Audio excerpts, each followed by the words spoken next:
Solar, solar लावणार आणि सबसिडीही मिळवून देणार। ईव्हीएमवर मतदान नको, जुन्या पद्धतीने मतदान घ्या। तालुक्यामधील सर्व गावात ठराव करा, ठराव योग्य ठिकाणी पोहोचवू, मार्कडवाडीतून शरद पवारांचं आवाहन। शरद पवार ज्येष्ठ नेते, त्यांनी संयमानं पराभव स्वीकारावा। ईव्हीएम विरोधातील पवारांच्या भूमिकेवरून मुख्यमंत्री देवेंद्र फडणवीसांचा टोला।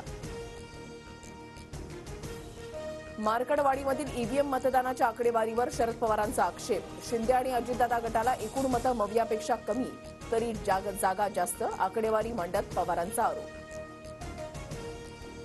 शरद पवारांनी उगाच भ्रम पसरवून ईव्हीएमवर खापर फोडू नये, मतांची आकडेवारी बघा म्हणजे तुमचं डोकं ठिकाणावर येईल। मार्कडवाडीमधील मतांची आकडेवारी ट्विट करत बावनकुळेंचा पवारांवर निशाणा। सत्ताधाऱ्यांना विजयावर विश्वास नाही, म्हणजेच त्यांच्या विजयामध्ये काहीतरी घपला आहे, उद्धव ठाकरेंची टीका। हरल्यावर ईव्हीएममध्ये घोटाळा झाल्याचा आरोप, घरी बसणाऱ्यांना लोक मतदान करत नाहीत, विरोधकांनी आता रडगाणं थांबवावं, उपमुख्यमंत्री एकनाथ शिंदेंचं प्रत्युत्तर। बॅलेट पेपरवर निवडणूक घ्या, मी राजीनामा देतो, मतमोजणीच्या पहिल्या दुसऱ्या फेरीमध्ये काहीतरी गडबड, उत्तम जानकर यांचं आव्हान।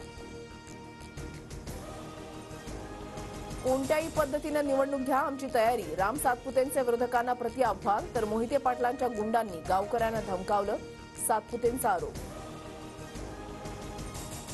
पुण्यामध्ये मवियाच्या पराभूत उमेदवारांची ईव्हीएम विरोधात सुप्रीम कोर्टामध्ये धाव, सर्व पराभूत उद्या याचिका दाखल करणार, सुप्रीम कोर्टाच्या वकिलांनाही भेटणार। अबू आझमी भाजपची बी टीम म्हणून काम करतायत, समाजवादी पार्टी मवियातून बाहेर पडण्याच्या आझमींच्या घोषणेनंतर आदित्य ठाकरेंचा हल्लाबोल। राहुल नार्वेकरांची विधानसभा अध्यक्षपदी बिनविरोध निवड होणार, दुसरा कोणत्याही पक्षाचा अर्ज न आल्यानं नार्वेकरांची निवड होणार। मुख्यमंत्र्यांच्या दालनामध्ये मविया नेत्यांची बैठक, बैठकीमध्ये मवियाची विरोधी पक्षनेतेपद, विधानसभा उपाध्यक्षपदाची मागणी। विधानसभेत विरोधकांसह उर्वरित आमदारांचा शपथविधी, संविधान हातामध्ये घेत नाना पटोले, विजय वडेट्टीवारांसह नितीन राऊतांकडून विधानसभेत आमदारकीची शपथ। मंत्रिपदासाठी इच्छुक असणाऱ्या शिवसेना आमदारांचे प्रगती पुस्तक तयार, संजय राठोड आणि अब्दुल सत्तार नापास, तर गोगावले, शिरसाट, सरनाईक, खोतकर, शिवतारे पास। घाटकोपरमधील मनसे पदाधिकाऱ्यांचा ठाकरे गटामध्ये पक्षप्रवेश, पक्ष स्थापन केल्यावर हेतू दिशा लागते तसं काही दिसत नाही, उद्धव ठाकरेंची राज ठाकरेंवर टीका। विधानसभा निवडणुकीमध्ये राज ठाकरेंची हवा गेली, मी महायुतीमध्ये असताना राज ठाकरेंची गरज नाही, केंद्रीय मंत्री रामदास आठवलेंचा खोचक टोला।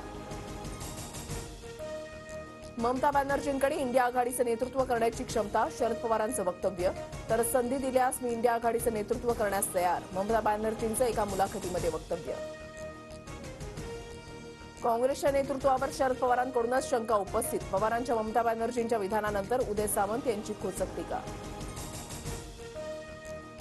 बांगलादेशातील हिंदू समाजावर होणाऱ्या अत्याचाराविरोधात ठाण्यामध्ये एल्गार, हाताला काळ्या फिती बांधून नौपाडा ते छत्रपती शिवाजी मैदानापर्यंत हिंदू संघटनेचा मूकमोर्चा। परवानगी नसतानाही बेळगावमध्ये महाराष्ट्र एकीकरण समिती महामेळावा घेण्यावर ठाम, मात्र महाराष्ट्रातील नेत्यांना बेळगावमध्ये प्रवेशबंदी केल्याची माहिती। बेळगावचा मुद्दा शांत करण्यासाठी शिंदे गटाचे उदय सामंतांसह आणखी 2 नेते बेळगावला जाणार, सीमा प्रश्न मार्गी लावण्यासाठी मराठी एकीकरण समितीशी चर्चा करणार। नंदुरबारच्या शहादा तालुक्यात दारू विरोधात लढणाऱ्या महिलांचा मोठा विजय, बॅलेट पेपरवर घेतलेल्या मतदानात महिलांना 612 मतं, असोदमधील गावकऱ्यांचा जल्लोष।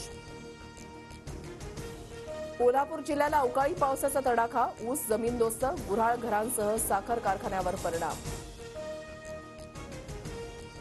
उत्तरेकडून वाहणाऱ्या वाऱ्यामुळे मुंबईमध्ये पुन्हा थंडी वाढणार, आठवडाभर गायब असलेली थंडी आता कमबॅक करणार।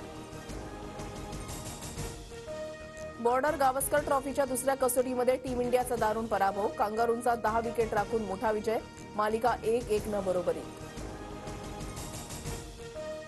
पुष्पा 2 ने 3 दिवसामध्ये कमावले 500 कोटी, चेंगराचेंगरीमध्ये मृत्यू झालेल्या चाहत्याच्या परिवाराला अल्लू अर्जुनकडून 25 लाखांची मदत। सिरियातील स्थानिक बंडखोरांचा राजधानी दमास्कवर कब्जा, राष्ट्रपती बशर अल असद देश सोडून पळाले, बंडखोरांकडून सत्ता सोपवण्यास पंतप्रधान तयार, लष्कराचा दावा। सोलर लावणार आणि सबसिडीही मिळवून देणार.